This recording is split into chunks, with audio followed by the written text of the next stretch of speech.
एक बार फिर से आप सभी का बहुत बहुत स्वागत है परीक्षा वर्ल्ड के इस यूट्यूब चैनल में। दोस्तों एसएससी एमटीएस 2021 की परीक्षा चल रही है तथा इसी परीक्षा को देखते हुए आपकी मोस्ट एक्सपेक्टेड एमसीक्यूज़ की सीरीज हम यहाँ पे ला रहे हैं। इस सीरीज में हम डेली बेसिस पे कुछ इंपॉर्टेंट प्रश्नों को कवर करते हैं। आज हम कुछ और बेहतरीन प्रश्नों को यहाँ पे कवर करने वाले हैं। और कल जिन लोगों की परीक्षा 8 तारीख को, इसके अलावा भी 9 तारीख 10 तारीख आगे जिन लोगों की परीक्षा आगे की शिफ्टों में है, उन लोगों की परीक्षाओं के लिए जो मोस्ट एक्सपेक्टेड प्रश्नों की सीरीज है यह काफ़ी ज़्यादा इंपॉर्टेंट है। तो इस सीरीज को आपको बिल्कुल ध्यान से एक बार देख के जाना है, क्योंकि जिस प्रकार से अभी तक प्रश्न आपके एग्जाम में पूछे गए, अभी तक जितनी भी शिफ्टों के एग्जाम कंप्लीट हो चुके हैं, उन शिफ्टों के प्रश्नों के एनालिसिस करने के बाद हमने देखा है कि किस प्रकार से किस टॉपिक से प्रश्न पूछे जा रहे हैं। उसी के अकॉर्डिंग ही हम अब मोस्ट एक्सपेक्टेड क्वेश्चंस की सीरीज चलाएंगे। इस वीडियो में हम वन लाइनर्स के फॉर्म में सभी प्रश्नों को डिस्कस करने वाले हैं। लगभग 50 से 60 प्रश्न इस वीडियो में होंगे, तो इन प्रश्नों को आपको बिल्कुल ध्यान से देखकर जाना है अगर आपकी आगे परीक्षा होने वाली है। तो चलिए आज के वीडियो को शुरू करते हैं। तो पहला प्रश्न आपके स्क्रीन पर यहाँ पे आप देख रहे हैं, करंट अफेयर्स का है, काफ़ी इंपॉर्टेंट है। आपको बताना है कि हाल ही में गजनवी बैलिस्टिक मिसाइल का जो परीक्षण है किस देश के द्वारा किया गया। तो आपको ध्यान देना है, गजनवी बैलिस्टिक मिसाइल का जो परीक्षण है यह किया गया पाकिस्तान के द्वारा। तो इसे आपको ध्यान में रख के जाना है, पाकिस्तान के द्वारा जो है गजनवी बैलिस्टिक मिसाइल का परीक्षण किया गया। तो इसे आपको बिल्कुल ध्यान से देख के जाना है। एक ऑपरेशन चलाया गया था, ऑपरेशन सलधवा, यह घुसपैठ को रोकने के लिए चलाया गया था बीएसएफ के द्वारा, यानी कि बॉर्डर सिक्योरिटी फोर्स के द्वारा। कहाँ पे? तो राजस्थान में। तो इसे भी आप ध्यान दीजिएगा। इसके अलावा पराबैंगनी किरणों से मेट्रो कोच को सैनिटाइज करने वाला भारत का पहला मेट्रो कौन था? तो लखनऊ मेट्रो। इसे भी आपको ध्यान रखना, करंट अफेयर्स का प्रश्न है। पराबैंगनी किरणों यानी कि अल्ट्रा वायलेट किरणों से मेट्रो कोच को सैनिटाइज करने वाला भारत का पहला मेट्रो बना था लखनऊ मेट्रो। तो इसे आपको ध्यान रखना है। हाल ही में पुरस्कारों से भी प्रश्न पूछे जा रहे हैं, तो आप देख लीजिए पुरस्कार मोस्ट एक्सपेक्टेड हैं आपके एग्जाम के लिए। व्यास सम्मान 2020 दिया गया है प्रोफेसर शरद पगारे को इनकी पुस्तक पाटलिपुत्र की सामग्री के लिए। उसके अलावा सरस्वती सम्मान 2020 दिया गया शरण कुमार लिम्बाले को पुस्तक उनकी सनातन के लिए। इसके अलावा साहित्य अकादमी पुरस्कार हिंदी भाषा में दिया गया अनामिका को उनकी कविता टोकरी के दिगंत के लिए। जिसे आपको ध्यान रखना है। वहीं आपको कमेंट बॉक्स में बताना है कि साहित्य अकादमी पुरस्कार जो है अंग्रेजी भाषा में किसे दिया गया। तो आपको अंग्रेजी और हिंदी कोई एक पूछा जा सकता है, तो आपको अंग्रेजी भाषा का कमेंट बॉक्स में बताना है। इसके बाद 2000 इसका यानी कि लेटेस्ट का जो आपका दादा साहेब फाल्के पुरस्कार किसको दिया गया? तो रजनीकांत को दिया गया। तो इसे आप ध्यान दीजिएगा। तथा जो पहला दादा साहेब फाल्के पुरस्कार तो मिला था देविका रानी को। इसके बाद मानव द्वारा प्रयोग की गई प्रथम धातु थी आपकी तांबा। तो इसे आपको ध्यान में रखना है।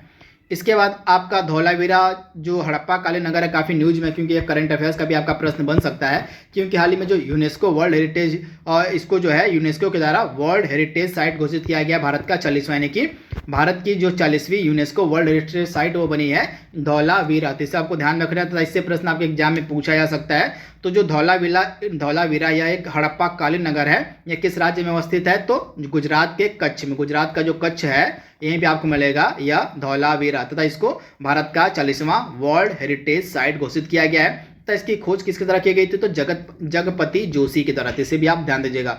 इसके अलावा अगला प्रश्न आपका है, किसने हड़प्पा और मोहनजोदड़ो को जुड़वा राजधानी कहा था? तो पिग्गट ने जो है हड़प्पा और मोहनजोदड़ो को जुड़वा राजधानी कहा था। इसके बाद किस काल के लोगों को पशुचारक कहा जाता है? तो ऋग्वैदिक काल के लोगों को जो है पशु चालक कहा जाता है। तो आप इसे ध्यान दीजिएगा, एग्जाम में आपसे पूछा जा सकता है। तो ऋग्वैदिक काल के लोगों को पशु चारक कहा जाता है। इसके अलावा ऋग्वेद के किस मंडल में चतुर्वर्ण व्यवस्था का उल्लेख है? तो ऋग्वेद का जो आपका 10वां मंडल है इसमें चतुर्वर्ण व्यवस्था का उल्लेख है। तो इसे आपको ध्यान रखना है। ऋग्वेद का जो आपका 10वां मंडल है इसमें चतुर्वर्ण व्यवस्था का उल्लेख है। इसके अलावा जो गायत्री मंत्र है यह ऋग्वेद के किस मंडल में? यह भी आपसे पूछा जा सकता है। तो ऋग्वेद के 3रे मंडल में गायत्री मंत्र का जिक्र है। तो इसे भी आप याद रखिएगा। तथा ऋग्वेद में टोटल 10 मंडल है तथा ऋग्वेद जो है हमारा सबसे प्राचीनतम वेद है। इसके अलावा कुल वेदों की संख्या क्या है?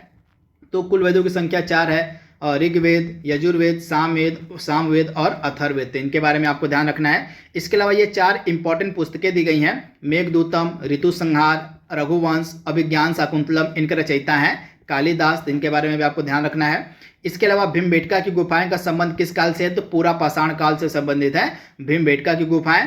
तथा यह कहाँ पे मिलेंगी भीमबेटका की गुफाएं? तो मध्य प्रदेश के रायसेन डिस्ट्रिक्ट में। तो इसे भी आप याद रखिएगा। ये क्यों फेमस है? तो गुफा चित्रकारी के लिए। किस लिए? तो चित्रकार, प्राचीन काल की जो गुफा चित्रकारी थी उसके लिए फेमस है आपकी भीमबेटका की गुफाएं। तथा यह आपका जो पूरा पाषाण काल था यह क्यों फेमस है? और तो पूरा पाषाण काल में आग का आविष्कार हो चुका था और ज्ञानी मानव का उदय हुआ था पूरा पाषाण काल में। तो इसे आपको ध्यान में रखना है। इसके अलावा कृषि कार्य का जो प्रारंभ है किस काल में हुआ था? तो नवपाषाण काल में कृषि कार्य का आरंभ माना जाता है। इसके अलावा फसलों में सर्वप्रथम जो है गेहूं और जौ उपजाए गए थे नवपाषाण काल में। तो ये फैक्ट आपको ध्यान में रखना है।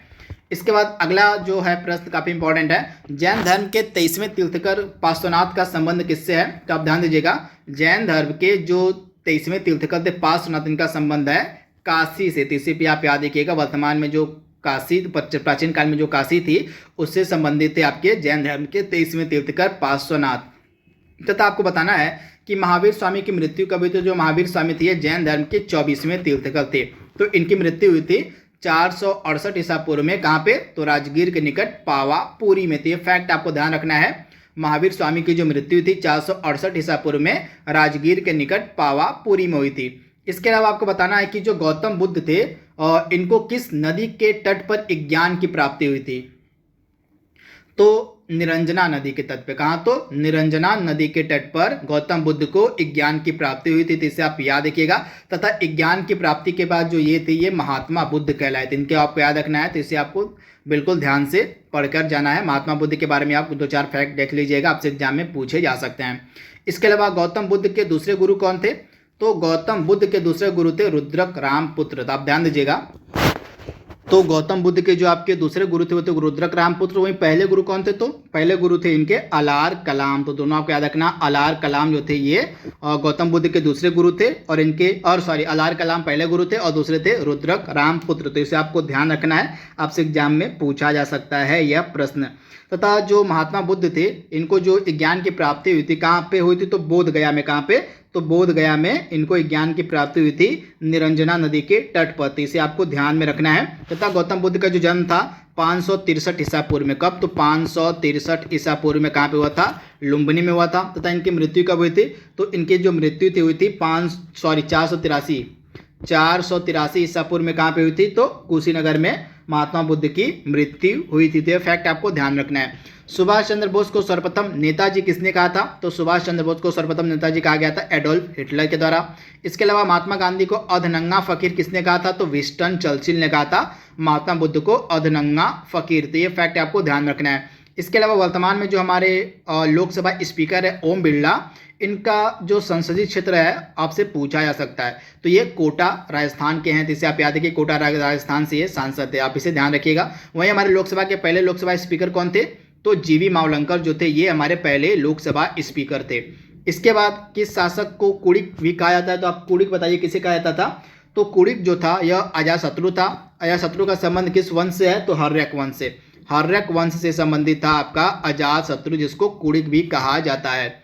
इसके बाद अगला प्रश्न यहाँ पे हमारा है, इंडिका पुस्तक के लेखक कौन है? तो मेगास्थनीज। आप याद देखिएगा, मेगास्थनीज जो था यह इंडिका पुस्तक इसके द्वारा लिखी गई थी। तथा मेगास्थनीज किसका राजदूत था? तो आप ध्यान रखिएगा, जो मेगास्थनीज था यह सेलुकस निकेटर का राजदूत था। आप इसे ध्यान रखिएगा। मेगास्थनीज जो था यह सेलुकस का राजदूत था। इसी के द्वारा जो है इंडिका नामक पुस्तक लिखी गई थी। तो आप इसे ध्यान रखिएगा।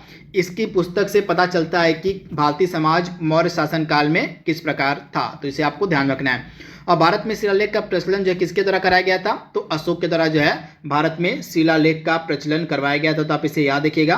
तथा अशोक के द्वारा जो है 261 ईसा पूर्व में कलिंग का फेमस युद्ध लड़ा गया था। इसके बाद पतंजलि किसके पुरोहित थे? तो आपको बताना है पतंजलि किसके पुरोहित थे। तो पतंजलि जो थे ये पुष्यमित्र शुंग के पुरोहित थे। तो आपको ध्यान रखना है, पतंजलि जो थे ये पुष्यमित्र शुंग के पुरोहित थे। तथा इनकी एक फेमस पुस्तक जिसका नाम है महाभाष्य। महाभाष्य जो है यह पतंजलि की एक फेमस पुस्तक है। तो इसे आपको ध्यान रखना है। आपको बताना है कि विशुद्ध संस्कृत में लिखा गया पहला अभिलेख कौन सा है? काफी इंपॉर्टेंट है प्रश्न है। तो विशुद्ध संस्कृत में लिखा गया पहला अभिलेख आपका है जूनागढ़ का अभिलेख। किसका है? यह तो रुद्रदामन का। तो रुद्रदामन का जो जूनागढ़ का अभिलेख है यह विशुद्ध संस्कृत में लिखा गया पहला अभिलेख है, तो इसे आपको ध्यान रखना है। आपको बताना है कि जो एकीकृत बंगाल का अंतिम हिंदू शासक कौन था, तो सेन वंश का यह शासक था लक्ष्मण सेन। इसको जो है एकीकृत बंगाल का अंतिम हिंदू शासक कहा जाता है, तो आप इसे ध्यान रखिएगा। आपको बताना है कि वह कौन सा शासक है जिसकी मृत्यु को निरालंबा सरस्वती कहा गया। काफी इंपॉर्टेंट प्रश्न है।